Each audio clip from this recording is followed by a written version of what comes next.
Hello friends, हमने chapter 0 start किया था अपना, जिसका नाम था मैथमेटिकल टूल्स।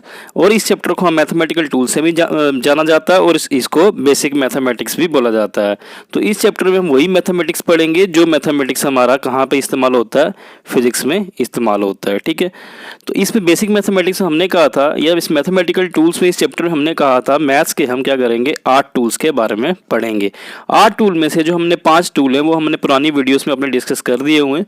अब जो रिमेनिंग टूल्स हैं, जो हमारे 3 बचे हैं, जो हमारे क्या हैं, वेरी वेरी इंपॉर्टेंट है। किसके लिए? जो हमारे कॉम्पिटिटिव एग्ज़ाम्स हैं। तो कौन से कॉम्पिटिटिव एग्ज़ाम्स? मेडिकल के लिए जैसे नीट हो गया, एम्स हो गया, और नॉन मेडिकल के कौन सा हो गया आपका, जेई मेंस या जेई एडवांस हो गया। ठीक है, अब हमारा टूल नंबर 6 है, दैट इज़ टूल नंबर 6, वो हम स्टार्ट करने जा रहे हैं इस चैप्टर में, जो इम्पोर्टेंट है। जिस टूल को हम क्या बोलते हैं कलेक्टिवली, जिसको क्या बोला जाता है, कैलकुलस। तो जो कैलकुलस हम अपना स्टडी करने जा रहे हैं, और कैलकुलस में मैंने आपको बताया था 2 चीज़ें होती हैं, एक होता है डिफरेंशिएशन, ठीक है, और दूसरा होता है इंटीग्रेशन। तो जो हमारा छठा टूल है उसका नाम है डिफरेंशिएशन। तो आज हम क्या स्टार्ट करने जा रहे हैं, आज हम स्टार्ट करने जा रहे हैं डिफरेंशिएशन को। ठीक है, तो बहुत इंपॉर्टेंट टॉपिक है आज का, tool number 6, that is differentiation. ठीक है, अब सबसे पहले मैंने बताया कि जब भी हम टॉपिक पढ़ेंगे उस टॉपिक का जो वर्ड होता है, उसका जो मीनिंग है वो आपको आना चाहिए। तो अब वो डिफरेंशिएशन क्या होता है। ठीक है, अब जो डिफरेंशिएशन है उसको एक और नाम से जाना जाता है, उस सब टॉपिक का मैं नाम लिख रहा हूँ, डिफरेंशियल कोफिशिएंट। ठीक है, जो हमारा पहला टॉपिक है आज का, उसको बोला जाएगा डिफरेंशियल कोफिशिएंट क्या होता है। ठीक है, what do you mean by the differential coefficient, और you can say what do you mean by the derivative of a function।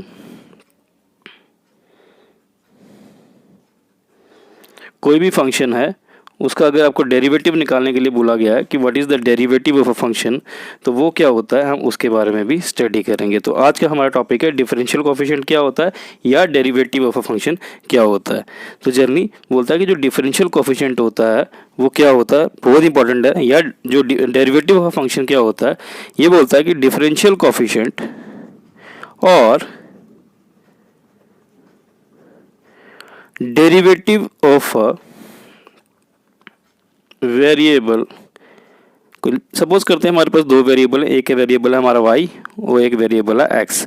तो हमें बोला जाता है find out the derivative of a y, मुझे क्या करना है, डेरिवेटिव ऑफ फंक्शन। तो इसमें फंक्शन हम लेट करते हैं y है। तो अब यहाँ पे बोलता है what is the derivative of variable y।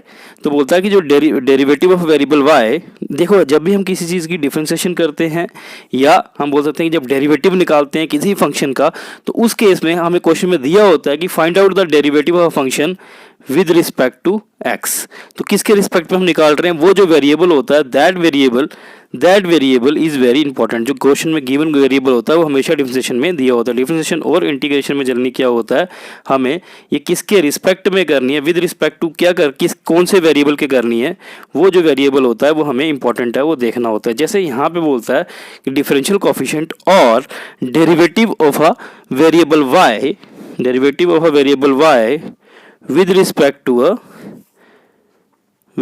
to a variable x, बोलता है जो डेरिवेटिव होता है y का विद रिस्पेक्ट टू s, वो क्या होता है, इज डिफाइंड एज, वो डेरिवेटिव किसके बराबर होता है, is defined as instantaneous rate of change of y with respect to x। बोलता किसी भी फंक्शन का जो डेरिवेटिव होता है वो बेसिकली किसके बराबर होता है। तो हम यहाँ से बोल सकते हैं कि जो derivative of a function y with respect to a variable x is equals to, वो किसके बराबर होता है, instantaneous rate of change of y with respect to s। किसके बराबर होता है, instantaneous rate of change of y with respect to s। और जो rate of change of y है, इसको कैसे लिखते हैं हम, इसको हम लिखते हैं ऐसे, कैसे, d rate of change of y। तो हम इसको यहाँ पे कैसे लिखते हैं, हम लिखते हैं d by d x of y. तो ये बेसिकली क्या हो गया, rate of change of y with respect to x.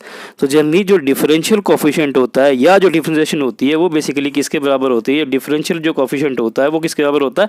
इंटरस्टेनियस rate of change of y with respect to x. Instantaneous means instantaneous particular instant पे कोई चीज़ कितनी चेंज हो रही है, that is small change in y with respect to small change in x. तो जो D होता है, डी वाई का मतलब होता है स्मॉल चेंज इन वाई, और जो डी एक्स होता है इसका मतलब होता है small, D for small change in x. तो जनरली याद रखो जो डिफरेंशिएशन होती है किसी एक वेरिएबल की विद रिस्पेक्ट टू दूसरे वेरिएबल की, वो बेसिकली किसके बराबर होती है?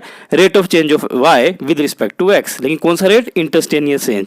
देखो जो ये टर्म होती है D by d x, D upon D x, इसको बोलते हैं, इसको क्या बोलते हैं आपने याद रखना है, इसको बोलते हैं rate of change with respect to x.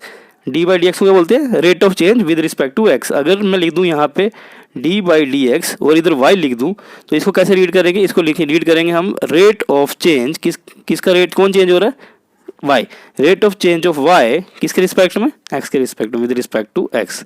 ठीक है, तो जनरली याद रखो कि जनरली कोई भी जो डिफरेंशियल कोफिशिएंट होता है या जो डेरिवेटिव होता है किसी भी फंक्शन का किसी दूसरे फंक्शन के रिस्पेक्ट में, वो किसके बराबर होता है? Instantaneous rate of change of that function with respect to another function. That is, अगर आपको बोला जाए what is the derivative of z with respect to y, तो डेरिवेटिव ऑफ z निकालना है आपको विद रिस्पेक्ट टू y। तो हमें पता है कि जो derivative of z with respect to y होता है वो किसके बराबर होता है? Instantaneous rate of change of z with respect to y।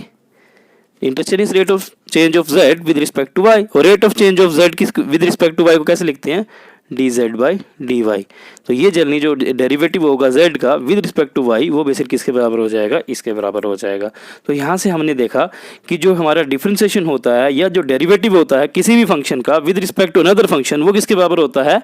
Instantaneous rate of change of that function with respect to the another function. ठीक है, that is dz by d Y.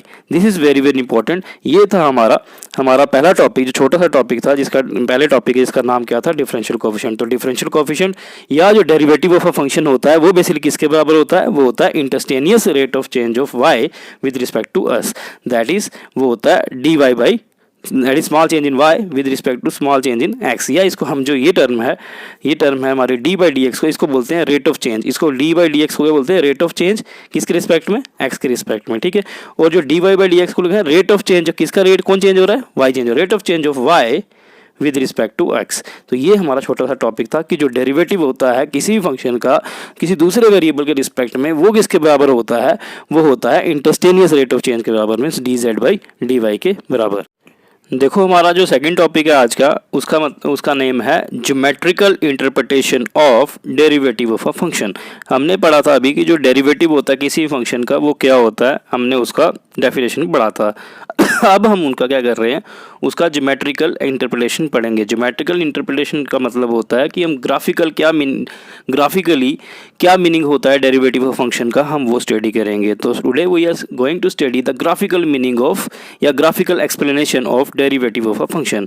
देखो अगर ज्योमेट्री बोला है तो इट मीन्स इसमें क्या हो जाएगा? लाइंस का इस्तेमाल होगा, ज्योमेट्री का इस्तेमाल होगा। ठीक है, ज्योमेट्रिकल एक्सप्लेनेशन डेरिवेटिव फंक्शन क्या होता है ज्योमेट्रिकली, उसका क्या मीनिंग होता है, वो किसके बराबर होता है, उसको समझने के लिए मैं लेट करता हूँ कि मेरे पास दो एक्सिस है। ठीक है, एक मेरे पास एक्स एक्सिस है, एक मेरे पास वाई एक्सिस है। ठीक है, तो अगर मुझे डेरिवेटिव निकालना किसी फंक्शन का तो लेट करता हूँ मेरे पास एक फंक्शन है, let us consider a function. मेरे पास एक फंक्शन है, ठीक है, वो फंक्शन किसके बराबर होता है? वाई के बराबर है। और किसके बराबर है? Y equals to f of x के बराबर है। और मैं लेट करता हूँ कि जो ये फंक्शन है इट इज़ रिप्रेजेंटेड बाई इसको हम किससे इसको कौन represent, it is represented by curve A B. कोई ए बी एक कर्व है जो इस फंक्शन को रिप्रेजेंट कर रही है। ठीक है, तो ये मैं एक कर्व बना रहा हूँ ए बी। तो एक let consider A B B या curve which is representing a function. तो ए बी क्या है? ये एक कर्व है जो किसको रिप्रेजेंट कर रही है? फंक्शन को रिप्रेजेंट कर रही है। ठीक है, अब जल्दी क्या करता हूँ, अब जो ये कर्व है इस कर्व पे मैं एक टेंजेंट ड्रॉ करता हूँ। ठीक है, एक टेंजेंट ड्रॉ कर दी। ठीक है, सपोज मैंने ये टेंजेंट ड्रॉ कर दिया। ठीक है, ड्रॉ कर दिया, या मैं ऐसे कर दूँ, या मैं लेट करता हूँ कि मेरे पास ये जो ए बी कर्व है वो यहाँ पे है। ठीक है, इसको आप भूल जाओ। ठीक है, एक ए बी कर्व यहाँ पे है, तो इस ए बी कर्व पे मैं एक टेंजेंट ड्रॉ कर रहा हूँ। टेंजेंट एक ऐसी लाइन होती है जो सिर्फ किसी भी कर्व को किसी एक सिंगल पॉइंट पर कट करती है, एक टेंजेंट ड्रॉ करती है, ठीक है। तो ये मेरे पास क्या आ गया, this is basically the tangent to the curve, ठीक है। और कौन सा curve, the curve which is representing the function y, ठीक है। तो ये मैं टेंजेंट ड्रॉ कर दिया। अब जो लेट करता हूँ कि जो ये टेंजेंट है, ये जो एक्स एक्सिस है, ये कौन सी एक्स एक्सिस आ गई, पॉजिटिव एक्स एक्सिस है। तो लेट करता हूँ इसके साथ ये एंटी क्लॉकवाइज डायरेक्शन में कोई एक एंगल बना रहा है, जिस एंगल का नाम क्या है, मैं लेट करता हूँ थीटा। तो theta is basically the angle which the positive x axis which the positive x axis makes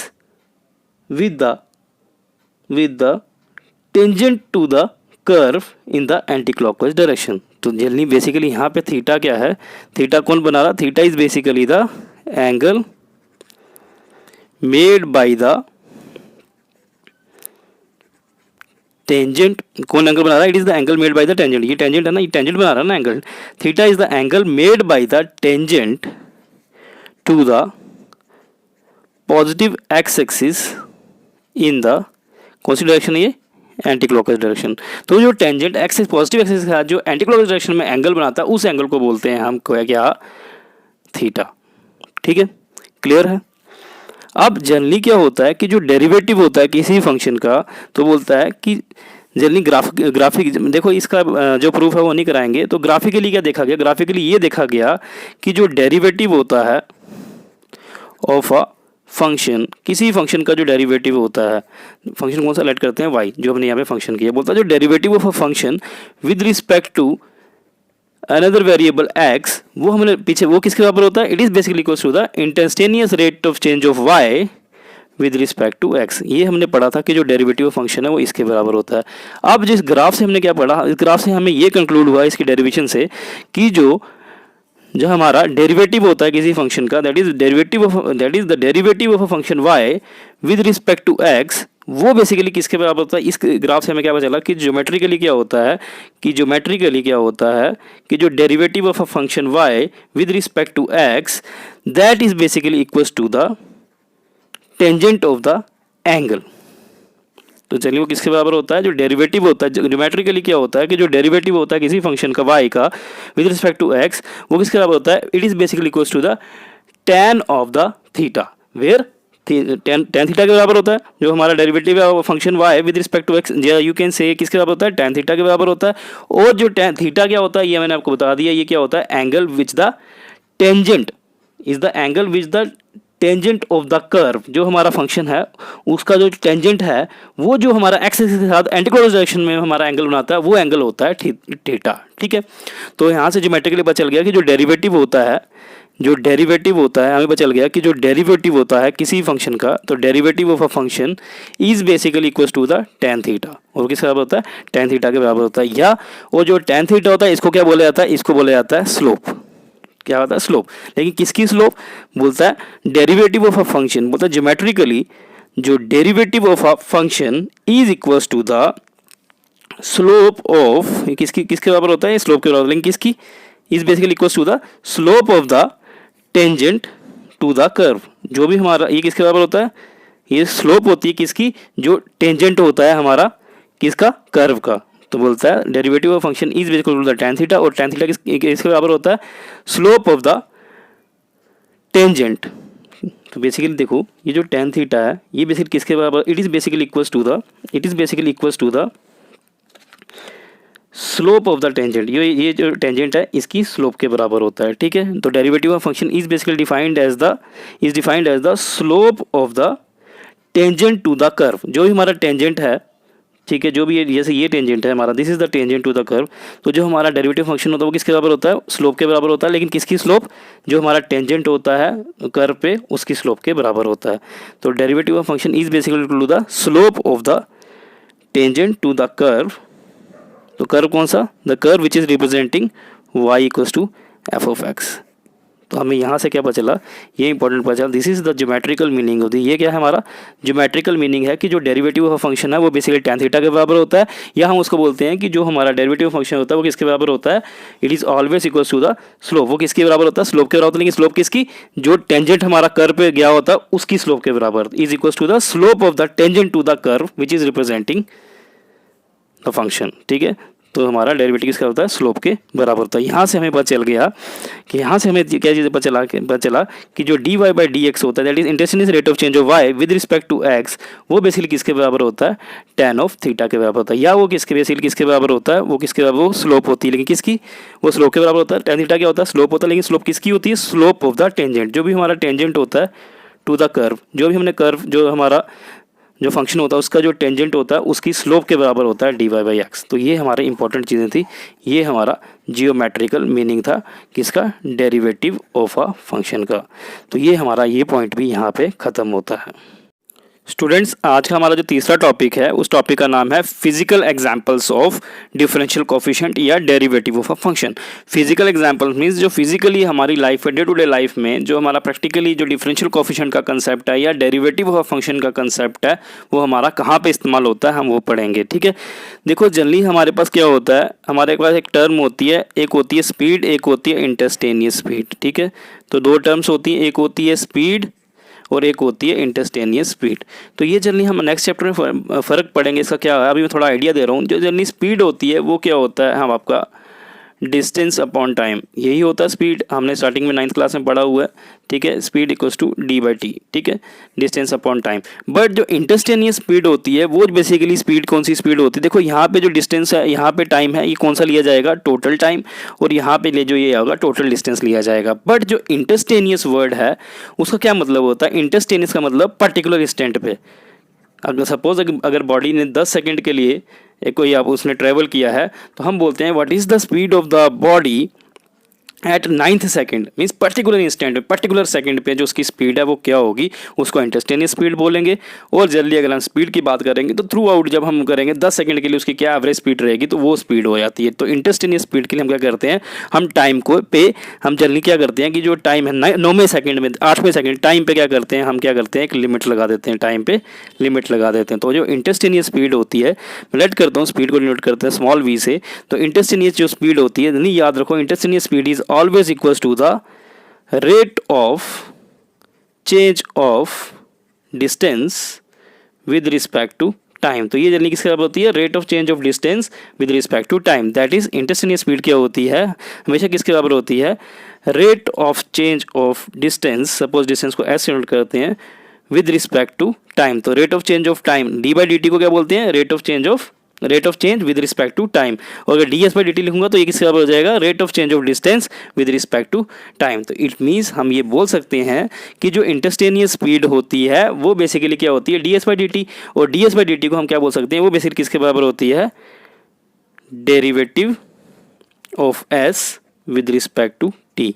तो हम यहाँ हम बोल सकते हैं कि जो बेसिकली हमारी स्पीड होती है, इंस्टेंटेनियस स्पीड होती है, वो बेसिकली क्या होती है, वो होती है differentiation of s with respect to t. तो जनरली याद रखो, अगर आपको इंस्टेंटेनियस स्पीड निकालने के लिए कहीं पे बोला गया है तो वो बेसिकली किसके बराबर होती है, वो डिफरेंशिएशन होता है किसका, डिस्टेंस का विद रिस्पेक्ट टू टाइम। ठीक है, क्लियर हो गया। तो इसकी जिन चीज़ों को हम और क्लियर करेंगे आगे जाके, तो चलिए आप याद रखो कि ऑन एन एवरेज की जो स्पीड होता है वो क्या होता है, डिफरेंशिएशन होती है किसकी, डिस्टेंस की। किसकी होती है, डिस्टेंस की डिफरेंशिएशन होती है। डिफरेंस जब हम करते हैं किसके रिस्पेक्ट में करते हैं, नहीं किसके रिस्पेक्ट में, टाइम के रिस्पेक्ट में।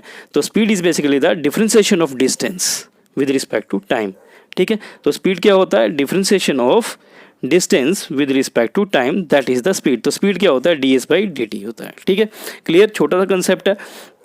ठीक है, ये हमारी फिजिकल एग्जांपल होगी। जो डिफरेंशिएशन है हमें कहाँ पे इस्तेमाल होती है, किसी भी गाड़ी की जो इंस्टेंटेनियस स्पीड है उसको निकालने के लिए हम क्या करते हैं, डिफरेंशिएशन का इस्तेमाल करते हैं। डीएस को हम small change in distance upon small change in time भी बोलते हैं। तो ये डी का मतलब क्या होता है, स्मॉल। ठीक है, तो बेसिकली ये अगर इस चीज़ को हम बिल्कुल और डिटेल में लिखें तो जनरली जो हमारी इंस्टेंटेनियस स्पीड होती है वो बेसिकली क्या होता है, उसमें क्या होता है, टाइम को लिमिट लगाई जाती है। तो वो बेसिकली किसकी होती है, delta S upon delta T, such that हम क्या करते हैं, लिमिट लगाते हैं किसको, डेल्टा टी को, दैट इज टाइम को लिमिट लगाते हैं। तो ये बेसिकली जो सही फार्मूला होता है इंस्टेंटेनियस स्पीड का वो ये होता है, change in small change in speed, small change in distance upon small change in time when we are limiting the time to 0। ठीक है, तो जब भी ऐसा लिखा हो delta S by delta T और यहाँ पे लिमिट लगी हो डेल्टा टी पर जो 0 है, तो इस सारी टर्म को मैं बेसिकली कैसे लिख सकता हूँ, ये जो डेल्टा है ये कन्वर्ट हो जाता है डी में, तो ये D s by d t. तो कभी भी फिजिक्स में कभी ऐसा लिखा हो तो अगर ये टर्म ऐसे लिखी हो तो इस पूरी टर्म की जगह हम ये स्मॉल डी भी इस्तेमाल कर सकते हैं। ठीक है, तो सेकंड जो एग्जांपल हमारी प्रैक्टिकल एग्जांपल होती है वो होती है हमारी एक्सेलरेशन की। ठीक है, जो इंस्टेंटेनियस एक्सेलरेशन होता है, इंस्टेंटेनियस एक्सेलरेशन होता है वो बेसिकली किसके बराबर होता है, वो इंपॉर्टेंट है। जो इंस्टेंटेनियस एक्सेलरेशन होता है ये बेसिकली किसके बराबर होता है, ये होता है हमारा rate of change of velocity with respect to time. तो rate of change of velocity with respect to जो टाइम होता है उसको हम एक्सेलरेशन बोलते हैं। ठीक, किस रेट में वेलोसिटी चेंज हो रही है उसको बोलते हैं एक्सेलरेशन, और किस रेट में हमारा डिस्टेंस चेंज हो रहा है उसको बोलते हैं स्पीड। ठीक है, तो जो स्पीड होता है वो क्या होता है, डिस्टेंस अपॉन टाइम। इसी तरह जो एक्सेलरेशन होता है हमारा, एक्सेलरेशन होता है उसको एस नोट करते हैं। तो एक्सेलरेशन क्या होता है, हम जनरली अगर नॉर्मली बोले इंस्टेंटेनियस एक्सेलरेशन ही एक्सेलरेशन, तो एक्सेलरेशन क्या होता है हमारा change in velocity upon time. ये जो फार्मूले अपने 9th क्लास में पढ़े हुए हैं, वेलोसिटी अपॉन टाइम जो होता है उसको कई बार बच्चे बोलते हैं, लेकिन चेंज इन वेलोसिटी होता है उसको बोलते हैं एक्सेलरेशन। ठीक है, अब हम इंस्टेंटेनियस एक्सेलरेशन की बात करेंगे। जो इंस्टेंटेनियस एक्सेलरेशन है वो बेसिकली किसके बराबर हो गया, rate of change of velocity that is with respect to time, किस पर्टिकुलर इंस्टेंट में। तो इसको हम क्या होते हैं delta v that is change in velocity upon change in time when we are applying the limit to time, that is ये होता है हमारा इंस्टेंटेनियस एक्सेलरेशन। अब यहाँ पे चलिए हम क्या करते हैं, इस डेल्टा को डी में कन्वर्ट कर सकते हैं। तो ये जब लिमिट लगी हुई है तो इसको क्या कन्वर्ट किससे हो जाएगा, डी में हो जाएगा, d v by d t. तो d v by d t जो होता है वो हमारा क्या होता है एक्सेलरेशन। तो यहाँ से हमने कंक्लूड किया कि जो फिजिकल सिग्निफिकेंस क्या है डिफरेंशिएशन की, जो एक्सेलरेशन होता है वो क्या होता है, डिफरेंशिएशन होती है किसकी, वेलोसिटी की। तो acceleration is basically the differentiation of velocity किसके रिस्पेक्ट में, टाइम के रिस्पेक्ट में। ठीक है, तो एक्सेलरेशन क्या होता है, डिफरेंशिएशन होता है किसका, वेलोसिटी का, या डेरिवेटिव ऑफ वेलोसिटी होता है। तो इसको हम कैसे लिखते हैं, इंस्टेंटेनियस जो एक्सेलरेशन है वो क्या होता है, instantaneous rate of change of velocity that is d v by d t. ये क्या होता है हमारा एक्सेलरेशन। ये हमारे दो चीज़ें होगी। ठीक है, अब यहाँ से पुट करता हूँ, देखो ये d v by d t होता है, और जो वी है जस्ट अभी हमने पढ़ा, जो वी है वो क्या होता है, वी होता है rate of change of distance with respect to time. ठीक यही होता है। ठीक, इसकी पावर 1, इसकी पावर 1, बेसिकली से पावर सर एडिड, तो ये किसके बराबर हो जाएगा, डी की पावर 2 एस और डी की पावर 1, ये पावर 1 ऐसे है पूरी, तो ये क्या हो जाएगा डी टी स्क्वायर। तो हम यहाँ से बोल सकते हैं कि जो एक्सेलरेशन होता है वो 2 बार डिफरेंशिएशन करो तो सेकेंड ऑर्डर डेरिवेटिव होता है किसका, ये हमारा क्या है, डिस्टेंस का। ठीक है, तो एक्सेलरेशन में डिस्टेंस नहीं आता है, ये डिस्प्लेसमेंट आता है यहाँ पे। ठीक है, एस को हम डिस्टेंस से डिस्प्लेसमेंट बोल सकते हैं। तो यहाँ से हमें एक और फॉर्मूला मिल गया कि जो एक्सेलरेशन होता है वो क्या होता है, सेकंड ऑर्डर डेरिवेटिव होता है। सेकंड ऑर्डर क्या होता है, डेरिवेटिव होता है किसका, डिस्प्लेसमेंट का। ठीक है, तो सेकंड ऑर्डर डेरिवेटिव में कुछ नहीं करना, फर्स्ट ऑर्डर डेरिवेटिव होता है डी बाई ये आ गया आपका फर्स्ट ऑर्डर, क्योंकि इसकी पावर 1 है तो ये हमारा first order derivative of displacement with respect to time हो गया। लेकिन एक्सेलरेशन क्या होता है, सेकंड ऑर्डर डेरिवेटिव होता है, तो यहाँ पे 2 बार डिफरेंशिएशन कर देना, यहाँ पे 2 लगा देना, तो यहाँ पे 2 लगा देना, तो ये आ जाएगा सेकंड ऑर्डर डेरिवेटिव हो जाएगा। तो एक्सेलरेशन क्या होता है, सेकंड ऑर्डर डेरिवेटिव होता है किसका, मीन्स 2 बार डिफरेंशिएशन करें अगर डिस्प्लेसमेंट की तो हमें एक्सेलरेशन मिल जाता है। इसका एक फार्मूला ये होता है, या हम बोलते हैं डी वी बाई, एक बार वेलोसिटी की डिफरेंशिएशन कर दो तो हमें एक्सेलरेशन मिल जाता है। तो 2 बार डिस्प्लेसमेंट की करो तब भी एक्सेलरेशन मिलता है, और एक बार अगर वेलोसिटी करो तब भी हमें क्या मिलता है, एक्सेलरेशन मिलता है। ठीक है, इंपॉर्टेंट है। 2 हमारे पास फिजिकल सिग्निफिकेंस आ गई कि फिजिकली जो हमारी प्रैक्टिकली हमारी लाइफ में जो इंपॉर्टेंट है डिफरेंशिएशन क्यों है, क्योंकि डिफरेंशिएशन के हेल्प से हमें क्या होता है, डिस्प्लेस, हम क्या करते हैं, हम अपना वेलोसिटी भी निकाल सकते हैं और अपनी एक्सेलरेशन भी निकाल सकते हैं। ठीक है, और जो तीसरा हमारा यहाँ पे तीसरा बन के आ रहा है, जो तीसरी एग्जांपल फिजिकल सिग्निफिकेंस आ रही है वो होती है फोर्स। तो डिफरेंशिएशन की हेल्प से हम बेसिकली क्या कर सकते हैं, हम फोर्स भी निकाल सकते हैं। तो हम कैसे निकाल सकते हैं फोर्स, ये हमारा इंपॉर्टेंट है, बहुत इंपॉर्टेंट चीज़ है कि हम फोर्स कैसे निकाल सकते हैं। तो जनरली न्यूटन के लॉ के मुताबिक जनरली जो हमारा फोर्स होता है, जिसको हम एफ से नोट करते हैं, जो फोर्स होता है वो बेसिकली किसके बराबर होता है, वो होता है हमारा rate of change of linear momentum. तो फोर्स क्या होता है, फोर्स बेसिकली किसके बराबर होता है, फोर्स होता है आपका rate of change of linear momentum. जो लीनियर मोमेंटम होता है उसके रेट ऑफ चेंज के बराबर। अगर rate of change of linear momentum बोला तो ऑटोमेटिक अंडरस्टूड है कि rate of change of linear momentum किसके रिस्पेक्ट में होगा, टाइम के रिस्पेक्ट में। कि कितने टाइम पे मोमेंटम चेंज हो रहा है, वो होता है हमारा फोर्स। तो लीनियर मोमेंटम को जनरली हम किसे नोट करते हैं, हम पी से नोट करते हैं, और जो लीनियर मोमेंटम होता है वो प्रोडक्ट होता है मास और वेलोसिटी का, एम वी के बराबर होता है। ठीक है, तो फोर्स क्या होता है, rate of change of linear momentum with respect to time. तो जनरली हमने पीछे पढ़ा कि जो rate of change of linear momentum हम कैसे लिख सकते हैं, विद रिस्पेक्ट टू टाइम को कैसे लिखते हैं, किसका rate of change of momentum, कौन चेंज हो रहा है, मोमेंटम हो रहा है, तो मोमेंटम क्या है, डीपी, तो डीपी बाई डी। तो हम बोल सकते हैं कि जो फोर्स होता है वो बेसिकली क्या होता है, वो डिफरेंशिएशन होती है किसकी, मोमेंटम की। तो force is basically defined as the differentiation of momentum. तो differentiation of momentum with respect to time जो होता है वो हमारा फोर्स होता है। तो फोर्स क्या होता है, डिफरेंशिएशन होता है किसकी, मोमेंटम की डिफरेंशिएशन होता है। इस चीज़ को हम और अच्छे से लिखते हैं, बेसिकली फोर्स जो मोमेंटम ये क्या होता है, rate of change of p with respect to time होता है, और जो पी होता है वो किसके बराबर होता है, मास इंटू वेलोसिटी के बराबर होता है। ठीक है, और जल्दी याद रखो जो मास होता है वो हमेशा किसी बॉडी का क्या रहता है, कांस्टेंट होता है, ये बाई कन्वेंशन माना गया है। ठीक है, कोई भी चीज़ डिफरेंशिएशन में जब कांस्टेंट होती है वो जंप मार के यहाँ से बाहर आ जाती है। ठीक है, तो यहाँ से हमारा जो फोर्स आ जाएगा वो क्या हो जाएगा, मास यहाँ पे आ जाएगा, डी बाई डी टी इससे मल्टीप्लाई हो जाएगा वेलोसिटी से। ये बाहर क्यों हुआ है, क्योंकि ये कांस्टेंट था। ठीक है, तो ये क्या आ गया, फोर्स किसके बराबर हो गया, mass into differentiation of velocity with respect to time. Just अभी हमने पढ़ा कि जो differentiation of velocity with respect to time होता है वो तो इंस्टेंटेनियस एक्सेलरेशन के बराबर होता है। किसके बराबर होता है, एक्सेलरेशन के, दैट इज ए के बराबर होता है। तो हम इस सारी रकम की जगह ए लिख सकते हैं। तो यहाँ से आ गया हमारा जो फोर्स होता है वो किसके बराबर होता है, एम ए के बराबर होता है। तो ये बेसिकली हम बोल सकते हैं, ये प्रूफ भी है कि जो फोर्स होता है वो प्रोडक्ट होता है मास और एक्सेलरेशन का। लेकिन कैसे पता चला, अल्टीमेटली जो हमारा फोर्स होता है वो उसकी डेफिनेशन यही होती है, प्योर डेफिनेशन। ये हमारी रियल डेफिनेशन है कि जो हमारा फोर्स होता है is equals to the rate of change of momentum with respect to time. तो ये इट मींस कि differentiation, that is differentiation of the momentum is basically the force. तो डिफरेंशिएशन के फिजिकली क्या मतलब होगा कि डिफरेंशिएशन की हेल्प से हम क्या कर सकते हैं, हम फोर्स को निकाल सकते हैं। तो ये बेसिकली तीन क्या थी, हमारी फिजिकल सिग्निफिकेंस थी डिफरेंशिएशन की, जो फिजिकली हमारी लाइफ में कहाँ कहाँ पे डिफरेंशिएशन हमारी इस्तेमाल हो रही है। ये हमारा बेसिकली थर्ड टॉपिक था। ठीक है, अब जो फोर्थ टॉपिक आ रहा है हमारा, फोर्थ टॉपिक वो बड़ा इंपॉर्टेंट है। ठीक है बच्चों, और मे बी ये हमारा लास्ट टॉपिक है आज का। ठीक है, तो इसको आपने ध्यान से देखना है। तो इस टॉपिक का हमारा नाम है fundamental formulae of differentiation. Fundamental formulae of differentiation. जो भी हमने डिफरेंशिएशन पढ़ी उसके जो उस पूरी डिफरेंशिएशन जो हम पढ़ेंगे, इसमें जल्दी हमने क्या करना है, सारे फार्मूले नहीं पढ़ने हैं। तो हमने फिर, क्योंकि हम मैथ्स नहीं पढ़ रहे हैं डिटेल में, आप मैथ्स में पढ़ेंगे। तो यहाँ पे हम जिस डिफरेंशिएशन में हम क्या करेंगे, हम फंडामेंटल फार्मूले, जो डिफरेंशिएशन के फंडामेंटल फार्मूले हम वो इस्तेमाल, फंडामेंटल मीन्स जो हमारे बेसिक फार्मूले हैं, बेसिक फंडामेंटल फार्मूले। देखो हमारी लाइफ के फंडामेंटल मीन्स जो बेसिक्स होते हैं हमारे लाइफ के।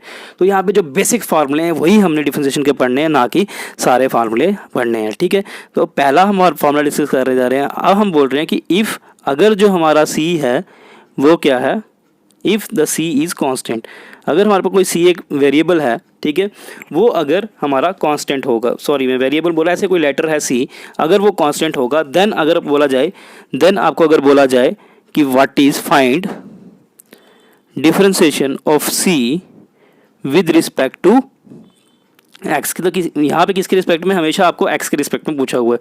तो अपनी डिफरेंशिएशन निकालनी है सी की, जो कि क्या है, कांस्टेंट है, उसकी डिफरेंशिएशन निकालो। तो इसका जनरली हम क्या लिखेंगे, आपको बोला find out the differentiation of C with respect to x. तो सी क्या है, हमारा कांस्टेंट है। तो हमेशा याद रखो कि जो डिफरेंशिएशन होती है कांस्टेंट की विद रिस्पेक्ट टू एक्स, या किसी भी चीज़ के रिस्पेक्ट में जो डिफरेंशिएशन होती है कांस्टेंट की, वो कितनी होती है, जीरो होती है। तो ये हमारा पहला फार्मूला। पहला फार्मूला क्या है कि जो हमारा कांस्टेंट होता है उसकी जो डिफरेंशिएशन होती है, ठीक है, वो किसके बराबर होती है, जीरो के बराबर। तो मैंने आपको बता दिया कि जो कांस्टेंट होता है उसकी डिफरेंशिएशन किसके बराबर होती है, जीरो के बराबर होती है। ठीक है, दूसरा हमारा क्वेश्चन आता है यहाँ पे, अगर आपको दिया हो कि y जो है हमारे पास एक फंक्शन है और y किसके बराबर है, cx के बराबर है, और जहाँ पे क्या दिया हुआ आपको कि जो c है हमारा क्या है, कांस्टेंट है।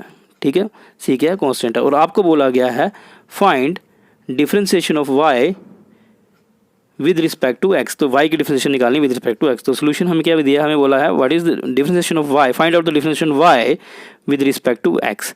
तो ये जनरली क्या होगी, यहाँ किसके बराबर होगी, differentiation of y with respect to x अगर निकालना है तो y की वैल्यू यहाँ पे क्या है, सी एक्स की वैल्यू है, यहाँ पे क्या कर दो आप, सी एक्स लिख दो। ठीक है, और c यहाँ पे क्या दिया, कांस्टेंट है, तो कांस्टेंट जब भी आएगा ये जंप मार के, जब अकेला होगा तब तो इसकी वैल्यू जीरो होगी, अगर ये किसी वेरिएबल के साथ है तो ये जंप मार के बाहर आ जाता है। तो यहाँ से क्या आ जाएगा, ये c बाहर आ गया, तो यहाँ पे क्या आ गया, differentiation of x with respect to x. तो जब डिफरेंशिएशन ऑफ वाई जब भी सेम वेरिएबल का होगा डिफरेंशिएशन, तो आपको सीधा डायरेक्ट याद रखना है ये किसके बराबर हो जाएगा, ये उसकी वैल्यू पूरी हो जाएगी 1। तो क्या आ जाएगा c इंटू 1 और यह क्या आ जाएगा c।